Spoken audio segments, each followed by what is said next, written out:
They say that time waits for no one, that its river flows relentlessly forward, carving lines of experience upon every face it touches. We see this truth all around us, in the turning of the seasons, in the pages of a calendar, in the mirror's honest reflection. And yet, have you ever noticed that some people seem to navigate this river differently? It's as if they found a hidden current, a gentler eddy where the passage of time feels less like a relentless force and more like a graceful dance. They carry an aura, a lightness that seems to defy the years they've lived. It's a captivating mystery, isn't it?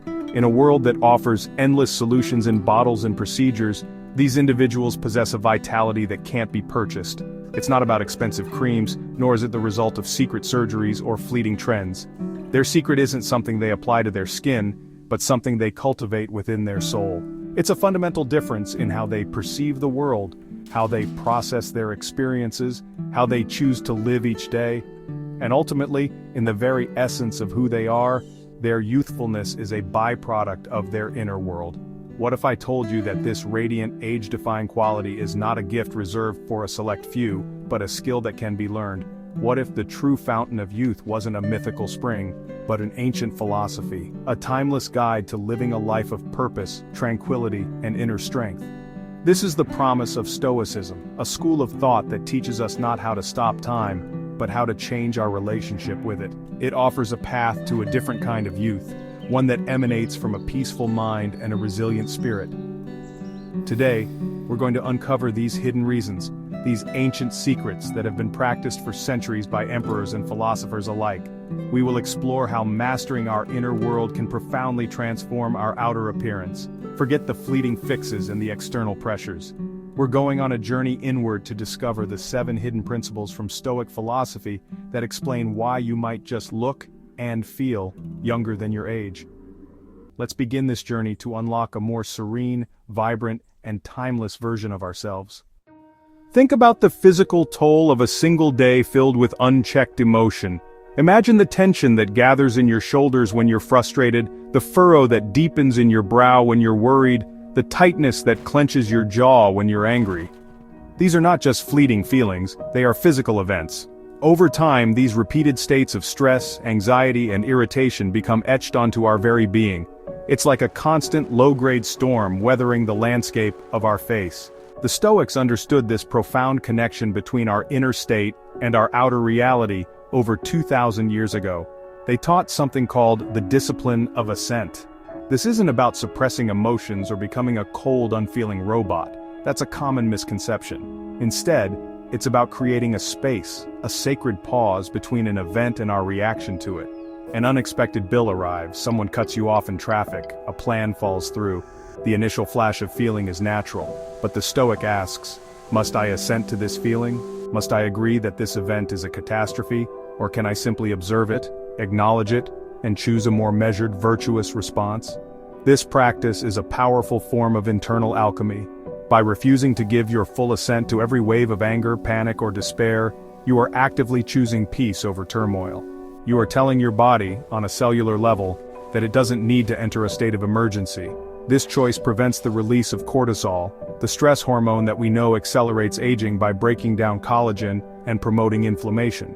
Every time you choose calm over chaos, you are quite literally preserving your physical vitality and preventing the wear and tear of chronic stress. So, the youthful glow we see in some is not from a lack of problems but from a mastery over their response to them.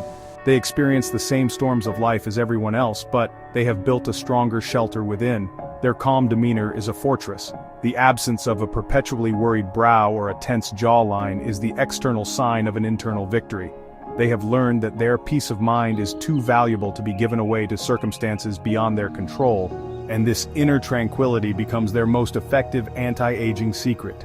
The Roman Emperor Marcus Aurelius, one of history's most renowned Stoics, wrote about building an inner citadel. This is a fortress within your mind, a place of refuge that no external event, no insult, no misfortune can ever breach. When you master your emotions, you are not just managing stress, you are actively constructing this citadel stone by stone, with every conscious choice. Each time you pause before reacting, you are reinforcing the walls. Each time you choose reason over rage, you are adding another layer of defense. This inner fortress is your sanctuary from the world's chaos. This internal construction project has profound physical benefits. A mind that is constantly besieged by anxiety and anger is a mind that signals the body to be on high alert. This chronic state of fight or flight drains our energy reserves, disrupts our sleep, and weakens our immune system. It leaves us feeling and looking exhausted and depleted. But a mind that can retreat to its inner citadel is a mind that allows the body to rest, to repair, and to rejuvenate. True rest isn't just about sleep, it's about giving your nervous system a break from constant alarm. This mastery is a daily practice, not a one-time achievement. It's the conscious decision in the morning to meet the day with equanimity. It's the deep breath you take before answering a difficult email. It's the moment of reflection you choose instead of lashing out in an argument. These small, repeated actions cultivate a state of being that is less reactive and more resilient. This resilience is visible. It's in the relaxed posture, the clear eyes, the smooth brow. It is the physical manifestation of a mind that knows its own strength and refuses to be a slave to passing turmoil. Therefore, the person who looks younger is often someone who has unconsciously or consciously become an architect of their own peace. They understand that while they cannot control the winds of fate, they can always control the set of their sails. Their emotional mastery means they are not constantly being battered and weathered by life's storms. Instead, they navigate them with a serene confidence, preserving their energy and vitality for what truly matters. Their youthful appearance is simply the beautiful outward reflection of their well-fortified inner citadel. Consider the act of carrying a heavy backpack. At first you might manage the weight, but with every step, it digs deeper into your shoulders, strains your back, and drains your energy. Dwelling on the past, on old regrets, past mistakes, or painful memories, is the mental equivalent of carrying this heavy backpack every single day. It is a burden that you choose to pick up each morning. This weight is not just psychological, it manifests physically. It contributes to chronic tension, disrupts our sleep with looping thoughts, and casts a shadow of sorrow or bitterness over our features. The Stoics were masters of living in the present because they understood the profound futility of being anchored to what has already happened. The past is outside of our control. We cannot change it, we cannot edit it, and we cannot relive it. To constantly revisit it in our minds is to expend precious energy on a locked door. Epictetus taught that our chief task in life is to separate what is in our control from what is not. The past falls firmly and irrevocably into the second category. Letting it go is not an act of forgetting, but an act of liberation. When you release the weight of yesterday, you free up an immense amount of mental and emotional resources. This newfound energy can be invested in the here and now. The mind, no longer consumed by replaying old scenarios, becomes clearer and more focused. The body, no longer tense with the ghosts of old grievances, can relax. This release has a visible effect. It softens the lines of worry and replaces them with a look of peaceful presence. It's the difference between a face etched with the battles of yesterday and one that is open to the possibilities of today. This practice of living in the present moment is a powerful calming agent. It quiets the inner critic that judges you for past failings and silences the voice of regret that whispers, "What if?" By focusing your attention on your breath, on the sensation of your feet on the ground, on the conversation you are having right now, you anchor yourself in reality. This anchoring brings a profound sense of peace, and a peaceful mind inhabits a peaceful body, one that is not prematurely aged by the self-inflicted stress of carrying a past that no longer exists. Seneca, in his famous letters, often wrote about the preciousness of time, urging us not to squander it. He wasn't just talking about wasting time on frivolous activities, he was also referring to the time we waste internally, by living in a different moment than the one we are actually in. When our mind is in the past, we are robbing the present of our attention, our energy, and our joy. We are ghosts in our own lives, physically present but mentally absent. This disconnect is exhausting, and it prevents us from truly living and from truly thriving. The Stoic practice of prosoch, or mindfulness, is the antidote. It is the art of paying attention, of bringing your full awareness to the present moment without judgment. It is about truly tasting your food, truly listening to a friend, truly feeling the warmth of the sun on your skin. This isn't just a spiritual exercise, it's a recipe for vitality. When you are fully present, you are fully alive. This aliveness radiates from you. It shows in the engagement in your eyes, the genuine nature of your smile, and the attentive energy you bring to every interaction. Think of the mental clutter that accumulates when we dwell on the past. It's like having 100 browser tabs open in your mind, all demanding attention, all draining processing power. This mental noise creates a constant state of low-grade stress and distraction. By choosing to focus on the present, you are gently closing those unnecessary tabs one by one. This act of mental housekeeping creates space, clarity, and silence. It allows your mind to operate with greater efficiency and less friction, which in turn allows your body to exist in a state of greater ease. Ultimately, the person who looks younger is often the person who has made peace with their past. They have learned its lessons, accepted its realities, and then gently set it down. They are not defined by their history, they are informed by it, but they live in the now. Their youthful appearance is a testament to their freedom from this self-imposed burden. They carry themselves with a lightness that comes from being fully present, unencumbered by the weight of yesterday and open to the gift of today. This presence is a powerful, visible source of youth. Have you ever noticed how the constant chase for more, for the next best thing, can etch lines of stress and dissatisfaction onto our faces? This relentless pursuit, this insatiable craving is a powerful engine of aging. It keeps us in a perpetual state of lack, of not enoughness. The Stoics understood this profoundly. They taught that true wealth isn't about having a lot, but about wanting very little. When we shift our focus from what we lack to what we have, a remarkable transformation occurs. We stop running on the treadmill of desire and find a deep, calming sense of peace right where we are. This isn't about suppressing ambition, it's about grounding it in appreciation. Think about the feeling of wanting something desperately. A new gadget, a promotion, a different life circumstance. It's a tense, anxious state. Your mind is constantly projecting into a future where you believe happiness resides, a future that is always just out of reach. This constant striving creates a low-grade, chronic stress that wears down our bodies and our spirits. Gratitude is the antidote. It's an active practice of turning your attention inward and acknowledging the abundance that already exists in your life. It's the warmth of the sun on your skin, the taste of your morning coffee, the presence of a loved one. These are the true riches. Seneca once wrote, "True happiness is to enjoy the present without anxious dependence upon the future." This is the heart of Stoic gratitude. It's a discipline of the mind, a conscious choice to find joy in the ordinary, to see the miraculous in the mundane. When you cultivate this mindset, you unshackle yourself from the tyranny of consumer culture, which is designed to make you feel incomplete. You realize that the peace you're seeking isn't in a store or a job title. It's a wellspring within you, waiting to be tapped. This inner contentment smooths the furrows from your brow and brings a gentle light to your eyes. So, how do we begin to cultivate this practice? It starts with a simple, intentional pause. Take a moment right now. Look around you. Find 3 things you are genuinely grateful for. It could be the chair supporting you, the technology allowing you to watch this, or the simple fact of your own breath.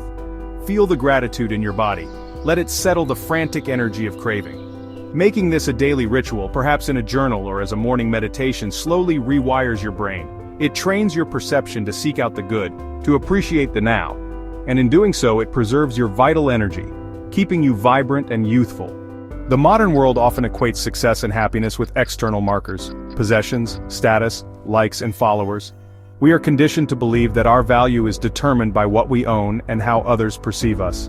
This endless race for external validation is exhausting. It's a source of immense pressure that ages us prematurely, making us feel like we are constantly falling short.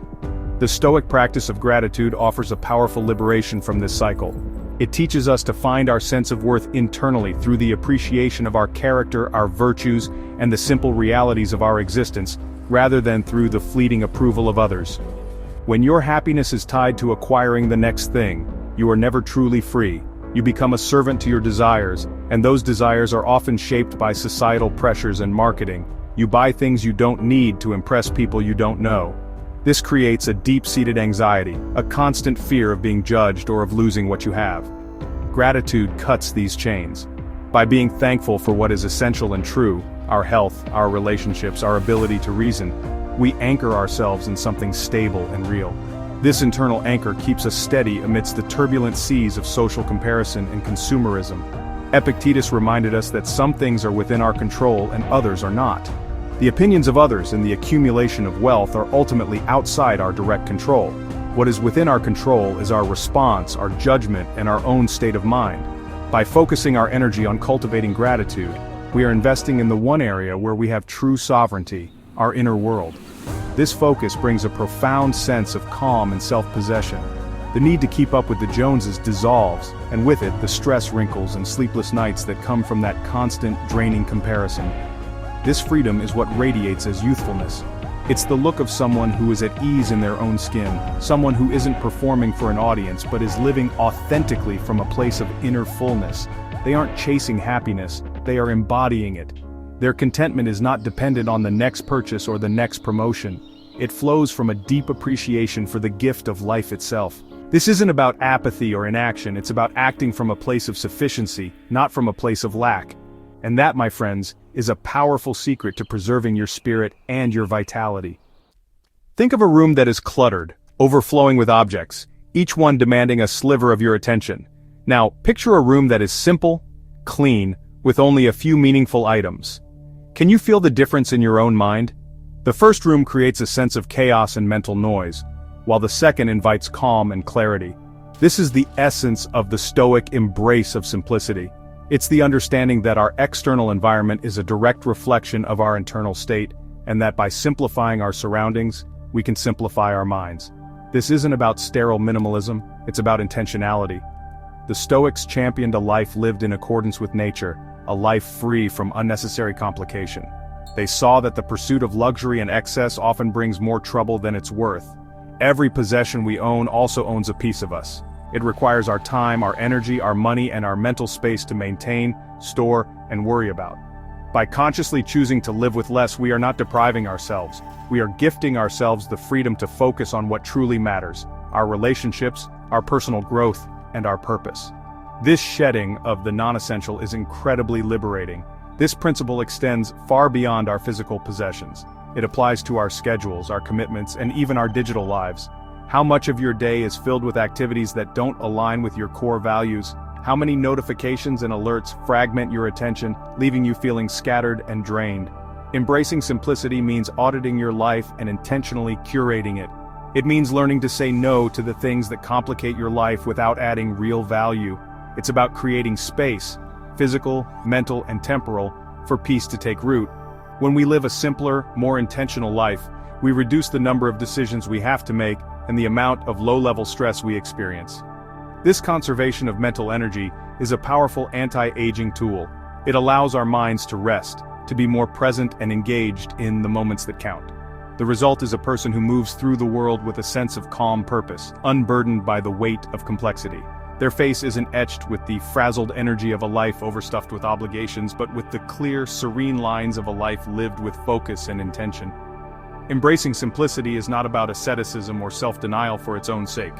It is about a re-evaluation of where we find our joy. Our culture often teaches us that happiness comes from addition, adding more possessions, more experiences, more achievements.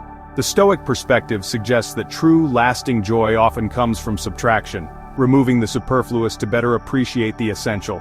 When your life is not cluttered with distractions, you begin to notice the beauty and richness in simple things: a walk in nature, a deep conversation with a friend, the satisfaction of focused work. These become profound sources of contentment. Think about the most memorable and joyful moments of your life. Were they tied to expensive purchases or elaborate events? Or were they moments of simple connection, presence, and meaning? For most of us, it's the latter. The Stoics knew that human flourishing, or eudaimonia, is found not in external circumstances, but in the quality of our character and our actions. By simplifying our lives, we clear the path to focus on developing that character, on being more patient, more courageous, more compassionate. This inner work is far more fulfilling than any external acquisition. This shift in focus has a remarkable effect on our physical and mental well-being. The constant pressure to acquire and maintain a complex lifestyle generates enormous stress, releasing cortisol and other hormones that accelerate the aging process. A simpler life is a less stressful life. It lowers the background hum of anxiety, improves sleep, and frees up mental and emotional resources. You are no longer running to stand still, caught in a cycle of earning and spending. Instead, you have the bandwidth to invest in your health, your relationships, and your peace of mind. This is the deep wisdom of the Stoic aesthetic. Beauty and joy are found in function, in purpose, and in moderation. A life stripped down to its essentials is not an empty life, it is a full life. It is full of meaning, connection, and presence. This inner fullness radiates outward. It shows in a relaxed posture, a clear gaze, and a genuine smile that isn't dependent on the next dopamine hit from a purchase or a notification. It is the look of someone who has discovered that the greatest luxury is not owning much, but needing little. This is the quiet, powerful youthfulness of a soul at peace. How often do you say yes when you really mean no? How often do you allow the demands, opinions, or emotional states of others to dictate your own peace? For many of us, this is a daily reality, and it is profoundly aging. This constant accommodation, this lack of personal boundaries leaves us feeling drained, resentful, and scattered. The Stoics offer a powerful solution in the practice of detachment. This isn't about being cold or uncaring, it's about understanding what is truly yours to control and what is not. Your inner peace, your time, and your energy are your own sacred territory. The Stoic concept of the inner citadel is a beautiful metaphor for this. It is the fortress within your mind, a place of calm and reason that no external event or person can breach unless you allow them to. Setting boundaries is the act of guarding the gates of this citadel.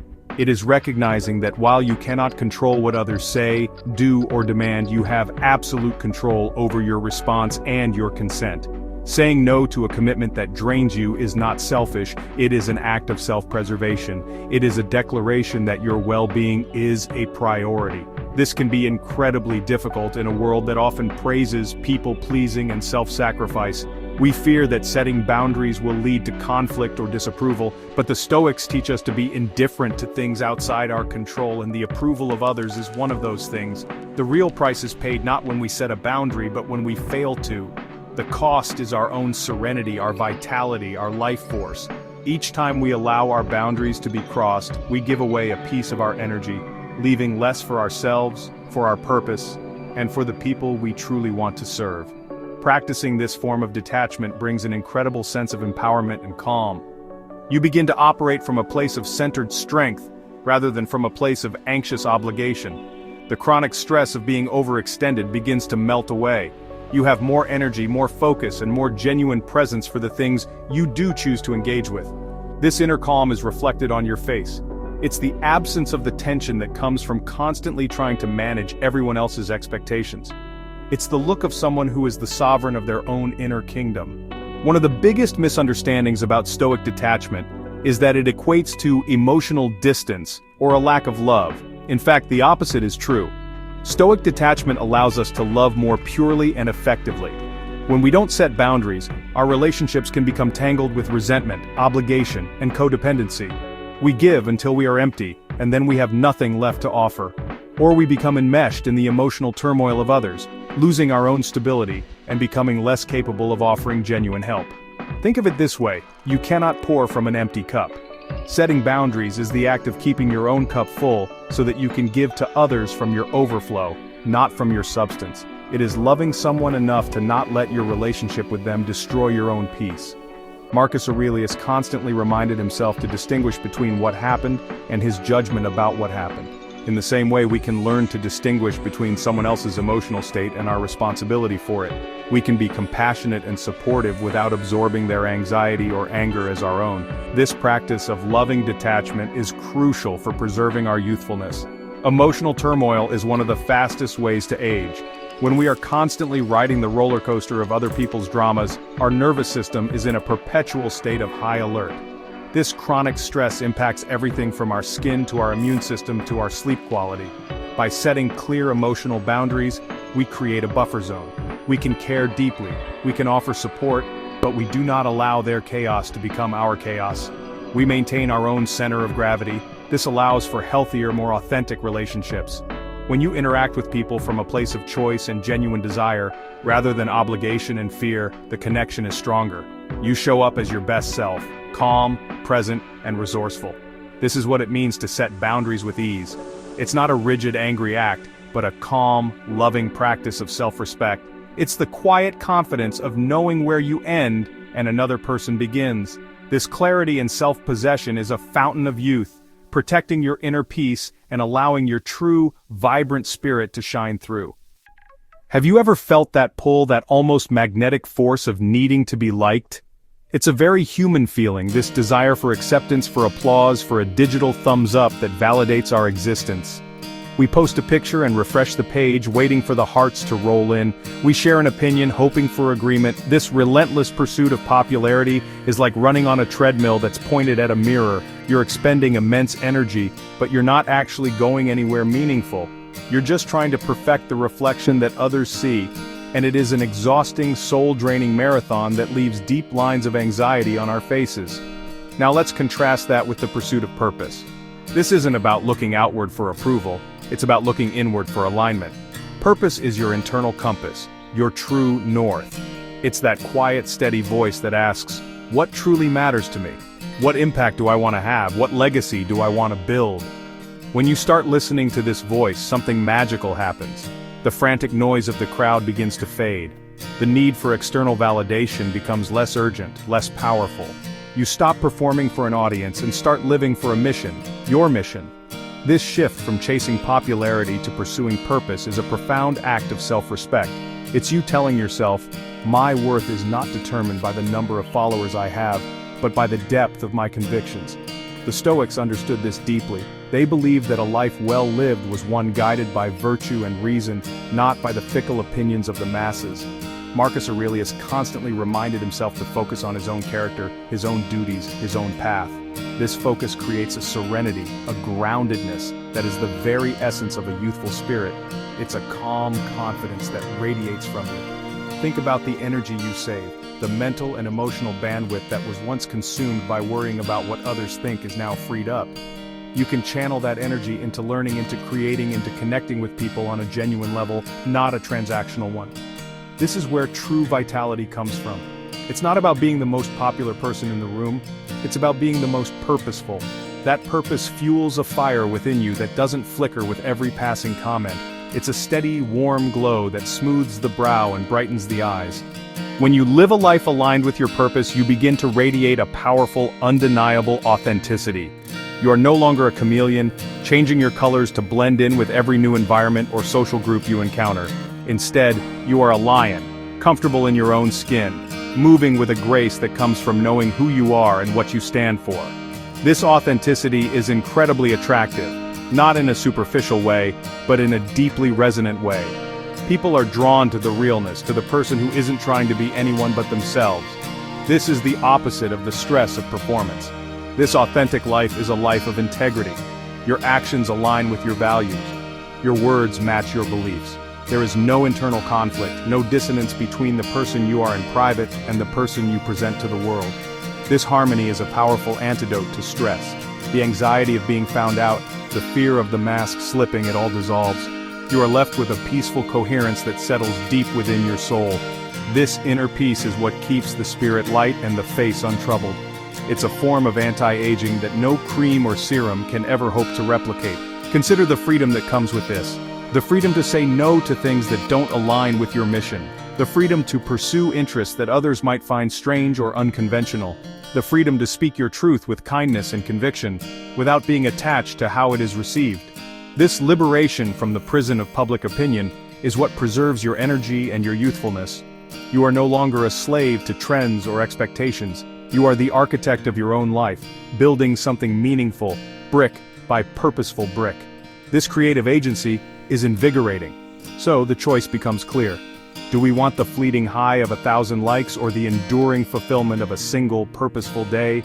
Do we want the exhausted, hollow feeling of pleasing everyone or the vibrant, centered energy of pleasing our own soul? Pursuing purpose isn't just a philosophy, it's a beauty regimen for the spirit. It replaces the worry lines of insecurity with the gentle glow of self-possession. It's the ultimate secret to looking younger, because you are living a life that is truly, authentically, and unapologetically yours. It sounds like a paradox, doesn't it? How can accepting death, the ultimate end of youth and life, possibly make you look younger? Our entire culture is built on denying mortality. We use euphemisms. We avoid conversations about it. We pour billions into industries that promise to delay or disguise the inevitable signs of aging and decay. We treat death as a failure, a terrifying boogeyman hiding in the closet. But the Stoics saw it differently. They didn't see death as something to be feared, but as something to be remembered. Memento mori. Remember, you will die. This isn't a morbid obsession. It's not about dwelling on the darkness or becoming nihilistic. It is the complete opposite. It is a tool for radical appreciation. When you keep the finiteness of your time in the front of your mind, you suddenly see the world in high definition. The colors become brighter, the taste of your morning coffee becomes richer, the sound of a loved one's laughter becomes a precious symphony. Remembering death is the ultimate call to action to live fully, to be present for the small, beautiful and fleeting moments that make up a life. This intense presence is a source of incredible vitality. Think about how much stress and anxiety comes from worrying about the trivial. We get upset about traffic jams. We lose sleep over a minor mistake at work. We hold on to grudges over petty arguments. But when you place these small annoyances against the vast backdrop of your mortality, they shrink. They lose their power over you. Memento mori is a filter for what truly matters. It helps you let go of the insignificant dramas that drain your energy and carve lines of worry onto your face. It invites you to focus on love, on contribution, on joy, on the things that will echo in eternity. This practice cultivates a profound sense of gratitude not just for the good things but for the very fact of being alive. You wake up in the morning, and instead of your first thought being about your to-do list, it's a quiet, powerful thank you for another day. This gratitude infuses your entire being with a positive, light energy. It replaces the heavy burden of anxiety with the weightless freedom of appreciation. This lightness is what we often associate with youth, an unburdened spirit, a heart open to the wonder of the present moment, all sparked by remembering that this moment is precious because it is not infinite. The fear of death is the silent driver behind so much of our suffering. It's the fear of missing out, the fear of not having enough, the fear of being forgotten. This deep-seated fear makes us cling desperately to things, to youth, to possessions, to relationships, in a way that creates immense tension and suffering. We are trying to hold on to water, and the strain of our grip is exhausting. Seneca wrote that to learn how to die is to unlearn how to be a slave. By accepting mortality, we are liberated from the slavery of this foundational fear. When you are no longer afraid of the final chapter, you become incredibly brave in the chapters you are living right now. You are more willing to take calculated risks, to start the new business, to travel to the new country, to tell someone you love them. The question changes from, what if I fail, to what if I never even try? This courage to live authentically and boldly fills you with a dynamic, youthful energy. You are no longer playing defense against life, trying to preserve what you have. You are on offense, embracing experiences and living with a full and open heart. This acceptance also brings a deep sense of peace. You understand that life is a cycle of beginnings and endings, of growth and decay, and that you are a part of this beautiful, natural rhythm. You stop fighting the current and learn to flow with it. This surrender is not a sign of weakness, it is a sign of profound wisdom. It is the wisdom that allows you to age gracefully, not with despair, but with dignity and acceptance. This inner peace smooths the features more effectively than any cosmetic procedure ever could. It's the calm that comes from making peace with the ultimate truth. So, the ultimate Stoic youth elixir is not about finding a fountain of youth, but about drinking deeply from the well of life. It's about understanding that by embracing our end, we are given the key to truly beginning. We trade the anxiety of when will it end, for the vibrant curiosity of what can I do with the time I have now. This shift in perspective transforms everything. It fills your days with purpose, your heart with courage, and your spirit with a timeless vitality that has nothing to do with the number on your birth certificate. As we come to the end of our journey together today, I want you to hold on to a simple but powerful idea. Youth isn't just in the skin. It's not something that can be bought in a bottle or injected with a needle. It's in the soul that knows peace, the eyes that see the world with clarity and wonder, the mind that has learned the profound art of letting go. It is a reflection of an internal state, a radiance that shines out from a life lived with intention, with presence, and with wisdom. It is the outer manifestation of your inner work. You look younger than your age not because of some magic trick or genetic lottery, but because of something far more powerful and far more within your control. It's because of your mindset. It's because you have chosen day by day, moment by moment, to practice the discipline of ascent, to live in the present, to cultivate gratitude, to embrace simplicity, to set loving boundaries, to pursue your purpose, and to make peace with your own beautiful, finite existence. These are not just philosophical concepts, they are daily practices that sculpt your spirit and, in turn, soften your features. So the next time someone looks at you, perhaps with a hint of surprise, and asks what your secret is, you might just smile. You don't need to list a series of products or routines. You can hold the quiet truth within you, or you can share a small piece of it. You might just say, with a calm and gentle confidence, "It's how I choose to live," because that is the ultimate truth. Your youthfulness is a testament to your choices, a beautiful byproduct of a life lived with stoic grace. If you found value in this video, if these ideas resonated with a place deep inside you, consider subscribing, not for vanity, but for wisdom. And I'd love to continue this conversation with you in the comments. Which stoic practice will you start today? Or perhaps, which one have you already mastered, and how has it changed your life? Share your story with us. Until next time, choose stillness. Choose presence. Choose youth from within.